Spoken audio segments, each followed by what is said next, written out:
ಈ ವಿಡಿಯೋನ ಸ್ಕಿಪ್ ಮಾಡ್ದಲೇ ಕೊನೆವರೆಗೂ ನೋಡಿ. ಯಾಕಪ್ಪ ಅಂದರೆ ಈ ವಿಡಿಯೋದಲ್ಲಿ ತುಂಬ ಯೂಸ್ ಆಗೋ ಒಂದು ಟ್ರಿಕ್ಸ್ನ ಹೇಳಿದ್ದೀನಿ. ಏನಪ್ಪ ಅಂದರೆ ನಿಮ್ಮದು ಕರೆನ್ಸಿ ಖಾಲಿ ಆದಾಗ ರೀಚಾರ್ಜ್ ಮಾಡ್ಕೋಬೋದು. ಮೊಬೈಲಲ್ಲಿ ಇಂಟರ್ನೆಟ್ ಇಲ್ಲ, ಬ್ಯಾಂಕಲ್ಲಿ ಸರ್ವರ್ ಇಲ್ಲ ಅಂದ್ರೂ ಅಮೌಂಟ್ನ ಯಾರಿಗೆ ಬೇಕಾದರೂ ಟ್ರಾನ್ಸ್ಫರ್ ಮಾಡ್ಬೋದು. ಎಲ್ಲ ರೀತಿ ಟ್ರಾನ್ಸಾಕ್ಷನ್ ವಿತಿನ್ ಒಂದೇ ಒಂದು ಕಾಲಲ್ಲಿ ಮಾಡ್ಬೋದು. ಇದ್ರ ಬಗ್ಗೆ ಫುಲ್ ಡೀಟೇಲಾಗಿ ಹೇಳ್ಕೊಟ್ಟಿದ್ದೀನಿ, ಯಾವುದೇ ರೀತಿ ಕನ್ಫ್ಯೂಸ್ ಆಗೋದಿಲ್ಲ. ಮತ್ತು ಇನ್ನಾಗ್ತಡ ಬನ್ನಿ ವಿಡಿಯೋನ ಸ್ಟಾರ್ಟ್ ಮಾಡೋಣ. ಹೇ ಗುರು, ಎಲ್ರಿಗೂ ನಮಸ್ಕಾರ. ನಾನು ನಿಮ್ಮ ಪ್ರೀತಿಯ ಕನ್ನಡಿಗ ಚೇತನ್. ಹಾಗೆ ನೀವು ನೋಡ್ತಿದ್ದೀರಾ learning with Chethu YouTube channel. ಇವತ್ತಿನ ಕಂಟೆಂಟ್ ಏನಪ್ಪಾ ಅಂದ್ರೆ, ನೀವು ಫೋನ್ ಪೇ, ಗೂಗಲ್ ಪೇ ಅಥವಾ ಪೇಟಿಎಂ ಅಲ್ಲಿ ಮನಿ ಟ್ರಾನ್ಸಾಕ್ಷನ್ ಮಾಡ್ಬೇಕಾದ್ರೆ ಸರ್ವರ್ ಡೌನ್ ಆಗಿ ಒಂದೊಂದ್ಸತಿ ಬ್ಯಾಲೆನ್ಸ್ ಚೆಕ್ ಆಗಲ್ಲ, ಇಲ್ಲ ಅಂದ್ರೆ ಮನಿ ಟ್ರಾನ್ಸಾಕ್ಷನ್ ಮಾಡೋದಕ್ಕೆ ಆಗಲ್ಲ. ಎಮರ್ಜೆನ್ಸಿ ಟೈಮಲ್ಲಿ ನಿಮಗೆ ಏನ್ ಮಾಡ್ಬೇಕು ಅಂತಾನೆ ಗೊತ್ತಾಗಲ್ಲ ಈ ತರ ಆದ್ರೆ. ಸೊ ಅದಕ್ಕೋಸ್ಕರ ನಾನು 2 ಟ್ರಿಕ್ಸ್ ತಂದಿದ್ದೀನಿ. ಏನು ಅಂತ ಹೇಳ್ಕೊಡ್ತೀನಿ. ಮೊದಲು ನಮ್ಮ ಯೂಟ್ಯೂಬ್ ಚಾನಲ್ ಸಬ್ಸ್ಕ್ರೈಬ್ ಮಾಡ್ಕೊಳ್ಳಿ. ಮೊದಲನೇ ಟ್ರಿಕ್ಸ್ ಏನಪ್ಪಾ ಅಂದ್ರೆ, ಅಕೌಂಟ್ ಅಲ್ಲಿ ಮನಿ ಟ್ರಾನ್ಸಾಕ್ಷನ್ ಆಗ್ತಾ ಇರುತ್ತೆ, ಮತ್ತೆ ಬ್ಯಾಲೆನ್ಸ್ ಮಾತ್ರ ನೋಡಕ್ಕಾಗಲ್ಲ. ಅದಕ್ಕೆ ಏನಪ್ಪ ಟ್ರಿಕ್ಸ್ ಅಂದ್ರೆ, ಈ ನಂಬರ್ಗೆ ಮಿಸ್ ಕಾಲ್ ಕೊಟ್ರೆ ನಿಮ್ಮ ಬ್ಯಾಲೆನ್ಸ್ ಎಷ್ಟಿದೆ ಅಂತ ನಿಮ್ಗೆ SMS ಮೂಲಕ ತಿಳಿಸುತ್ತೆ.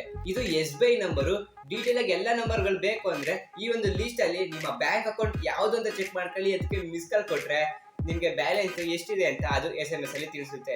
ಇನ್ನು 2ನೇ ಟ್ರಿಕ್ಸ್ ಏನಪ್ಪಾ ಅಂದ್ರೆ, ನಿಮ್ದು ಕರೆನ್ಸಿ ಖಾಲಿ ಆದಾಗ ಅಥವಾ ನಿಮ್ದು ನೆಟ್ ಖಾಲಿ ಆದಾಗ ನೀವು ಏನಾದ್ರೂ ರೀಚಾರ್ಜ್ ಮಾಡ್ಕೋಬೇಕು ಅಂದ್ರೆ, ಮನಿ ಟ್ರಾನ್ಸಾಕ್ಷನ್ ಮಾಡ್ಬೇಕು ಅಂದ್ರೆ, ಸರ್ವರ್ ಡೌನ್ ಆದಾಗ ಮನಿ ಟ್ರಾನ್ಸಾಕ್ಷನ್ ಮಾಡ್ಬೇಕು ಅಂದ್ರೆ ಏನು ತಲೆನೇ ಕೆಡಿಸ್ಕೊಳ್ಳಂಗಿಲ್ಲ. ಈ ಒಂದು ನಂಬರ್ಗೆ ಕಾಲ್ ಮಾಡಿ ನಿಮ್ಮ ಅಕೌಂಟ್ ನ ರಿಜಿಸ್ಟ್ರೇಷನ್ ಮಾಡ್ಕೊಂಡ್ರೆ ಸಾಕು, ನೀವು ರೀಚಾರ್ಜ್ ಮಾಡ್ಕೋಬಹುದು, ಮನಿ ಟ್ರಾನ್ಸಾಕ್ಷನ್ ಮಾಡ್ಕೋಬಹುದು. ಹೇಗೆ ಅಂತ ಫುಲ್ ಡೀಟೇಲ್ ಆಗಿ ತೋರಿಸ್ತೀನಿ ನೋಡಿ. ವಿಡಿಯೋ ಕ್ಲಿಯರಾಗಿ ಕಾಣಿಸ್ಬೇಕು ಅಂದರೆ ಮೊಬೈಲ್ನ ರೊಟೇಟ್ ಮಾಡ್ಕೊಳ್ಳಿ. ಇಲ್ಲಿ ಕಾಣಿಸಿರೋ ಥರ ಬೇರೆ ಕಡೆ ಟೈಪ್ ಮಾಡ್ಕೊಂಡು ಇಲ್ಲಿ ಪೇಸ್ಟ್ ಮಾಡಿ. ಡಿಸ್ಕ್ರಿಪ್ಷನ್ ಮತ್ತು ಕಮೆಂಟ್ ಸೆಕ್ಷನ್ 2 ಕಡೆನೂ ಕೊಟ್ಟಿದ್ದೀನಿ. ಇದಕ್ಕೆ ಡೈಲ್ ಮಾಡಿ ಕಾಲ್ ಕೊಟ್ಟರೆ ಈ ಥರ ಬರುತ್ತೆ. ಯಾರಿಗಾದರೂ ಹಣವನ್ನು ವರ್ಗಾಯಿಸಬಹುದು. ನಿಮ್ಮ ಮೊಬೈಲ್ ಅನ್ನು ರೀಚಾರ್ಜ್ ಮಾಡಿ ಅಥವಾ ಈ ಕರೆಯಲ್ಲಿ ನಿಮ್ಮ ಖಾತೆಯ ಬ್ಯಾಲೆನ್ಸ್ ಅನ್ನು ಸರಳ ರೀತಿಯಲ್ಲಿ ಪರಿಶೀಲಿಸಿ. ಹಣ ವರ್ಗಾವಣೆ ಮಾಡಲು 1 ಒತ್ತಿ. ನಿಮ್ಮ ಖಾತೆಯ ಬ್ಯಾಲೆನ್ಸ್ ಮೊದಲಿಗೆ 1 ಪ್ರೆಸ್ ಮಾಡಿ, ಆಮೇಲಿಂದ ನಿಮ್ಮ ಅಕೌಂಟ್ ನೇಮ್ ಹೇಳಿ ಅಂತ ಹೇಳುತ್ತೆ.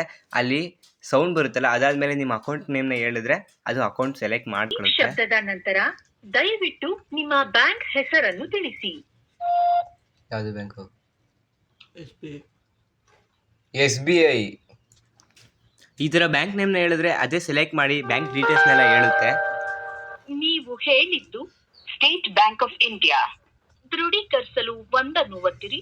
ಮತ್ತೆ ಪ್ರಯತ್ನಿಸಲು ನೀವು ಸೆಟಪ್ ಮಾಡಲು ಬಯಸುವ ಸ್ಟೇಟ್ ಬ್ಯಾಂಕ್ ಆಫ್ ಇಂಡಿಯಾ ಖಾತೆಯ ಕೊನೆಯ ಸಂಖ್ಯೆ 3768 ಕಮಲೇಶನ್ ಹೆಸರಿನಲ್ಲಿದೆ. ಖಚಿತಪಡಿಸಲು 1 ಒತ್ತಿರಿ.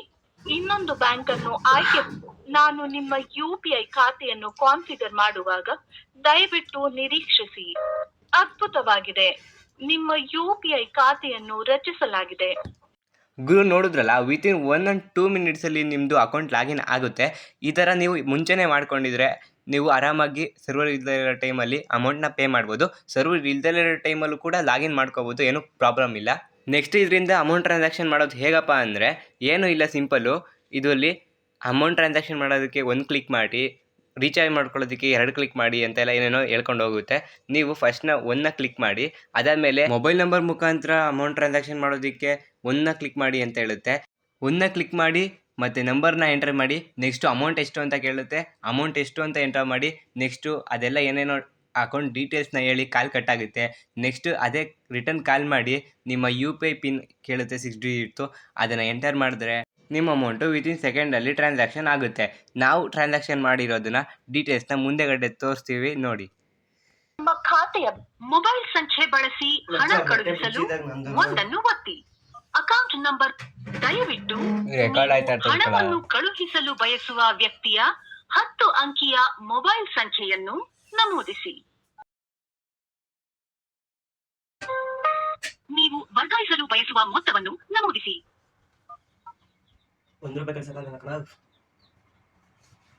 ನೀವು ಟ್ರಾನ್ಸ್ಫರ್ ಮಾಡುತ್ತಿದ್ದೀರಿ 10 ರೂಪಾಯಿ ಚೇತನ್ CL ಗೆ. ದಯವಿಟ್ಟು ನಿಮ್ಮ ಸ್ಟೇಟ್ ಬ್ಯಾಂಕ್ ಆಫ್ ಇಂಡಿಯಾ ಖಾತೆಯ ಕೊನೆಯ ಸಂಖ್ಯೆ 3768.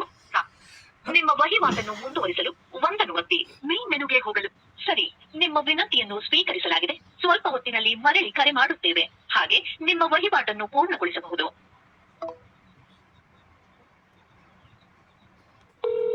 ಹಾಯ್, ನಾನು ಅಲ್ಟ್ರಾ ಕ್ಯಾಶ್ ನಿಂದ ಕರೆ ಮಾಡುತ್ತಿದ್ದೇನೆ. ನೀವು ಟ್ರಾನ್ಸ್ಫರ್ ಮಾಡುತ್ತಿದ್ದೀರಿ 10 ರೂಪಾಯಿ ಚೇತನ್ CL ಗೆ. ದಯವಿಟ್ಟು ನಿಮ್ಮ ಸ್ಟೇಟ್ ಬ್ಯಾಂಕ್ ಆಫ್ ಇಂಡಿಯಾ ಖಾತೆಯ ಕೊನೆಯ ಸಂಖ್ಯೆ 3 ಹೇಳು. ಅದ್ಭುತ, ನಿಮ್ಮ ಟ್ರಾನ್ಸಾಕ್ಷನ್ ಯಶಸ್ವಿಯಾಗಿದೆ. ನಿಮ್ಮ ಮೊಬೈಲ್ ಸಂಖ್ಯೆಗೆ ಟ್ರಾನ್ಸಾಕ್ಷನ್ ನ ವಿವರಗಳೊಂದಿಗೆ SMS ಕಳುಹಿಸಲಾಗುತ್ತದೆ. ಅಲ್ಟ್ರಾ ಕ್ಯಾಶ್ ಬೀಮ್ ಕಾಯ್ಸ್ ಅನ್ನು ಆಯ್ಕೆ ಮಾಡಿದ್ದಕ್ಕಾಗಿ ಧನ್ಯವಾದಗಳು. ನೋಡಿ ಟ್ರಾನ್ಸಾಕ್ಷನ್ ಕಂಪ್ಲೀಟ್ ಸಕ್ಸಸ್ಫುಲ್ ಆಗಿತ್ತು. ಇದು ನನ್ನ ಮೊಬೈಲ್ಗೆ ರಿಸೀವ್ಡ್ ಆಗಿರೋ ಅಮೌಂಟ್ನ ಪ್ರೂಫ್. ಇದೆಲ್ಲ ಯಾಕಪ್ಪ ತೋರಿಸ್ತಾ ಇದ್ದೀನಿ ಅಂದರೆ ಇದೆಲ್ಲ ಫೇಕು ಅಂತ ಅಂದ್ಕೊಂಡಿರ್ತೀರಾ. ಸೊ ನಾನು ಈ ಥರ ಬೋರ್ ಆದರೂ ಪರವಾಗಿಲ್ಲ ಅಂತ ಎಲ್ಲ ಸ್ಕ್ರೀನ್ ರೆಕಾರ್ಡ್ನು ಹಾಕಿ ತೋರಿಸಿದ್ದೀನಿ. ಗುರು, ಈ ಟ್ರಿಕ್ಸ್ ಅಂತೂ ಎಲ್ಲರಿಗೂ ವರ್ಕ್ ಆಗುತ್ತೆ. ನಾನಂತೂ ಬೇಜಾನ್ ಸತಿ ವರ್ಕ್ ಮಾಡ್ಬಿಟ್ಟಿದ್ದೀನಿ. ನಂದು ಇಂಡಿಯನ್ ಪೋಸ್ಟ್ ಪೇಮೆಂಟ್ ಬ್ಯಾಂಕು ಯಾವಾಗಲೂ ವರ್ಕ್ ಆಗ್ತಾನೆ ಇರಲ್ಲ. ಅದಕ್ಕೋಸ್ಕರ ನಾನು ಯಾವಾಗಲೂ ಕಾಲ್ ಮಾಡಿ ರೀಚಾರ್ಜ್ ಮಾಡ್ಕೋತೀನಿ 90 ರುಪೀಸು. ಮತ್ತು ಎಲ್ಲರಿಗೂ ಮನಿ ಟ್ರಾನ್ಸಾಕ್ಷನ್ ಎಲ್ಲ ಇದರಲ್ಲೇ ಮಾಡ್ತೀನಿ, ಆರಾಮಾಗಿ ಆಗುತ್ತೆ. ವಿತಿನ್ 5 ಮಿನಿಟ್ಸಲ್ಲಿ ನೀವು ಯಾವುದೇ ಟ್ರಾನ್ಸಾಕ್ಷನ್ ಮಾಡ್ಬೋದು ಸರ್ವರ್ ಡೌನ್ ಆದಾಗ. ಮತ್ತು ಇದೇ ರೀತಿ ಇನ್ಫಾರ್ಮೇಷನ್ ವಿಡಿಯೋಸ್ಗಳು ಬೇಕು ಅಂದರೆ ನಮ್ಮ ಅಕೌಂಟ್ನ ಸಬ್ಸ್ಕ್ರೈಬ್ ಮಾಡ್ಕೊಂಡು ಬೆಲ್ ಐಕನ್ನ ಆಲ್ಗೆ ಸೆಟ್ ಮಾಡ್ಕೊಳ್ಳಿ. ನೆಕ್ಸ್ಟ್ ವಿಡಿಯೋದಲ್ಲಿ ಸಿಗ್ತೀನಿ. ಓಕೆ ಫ್ರೆಂಡ್ಸ್, ಬಾಯ್.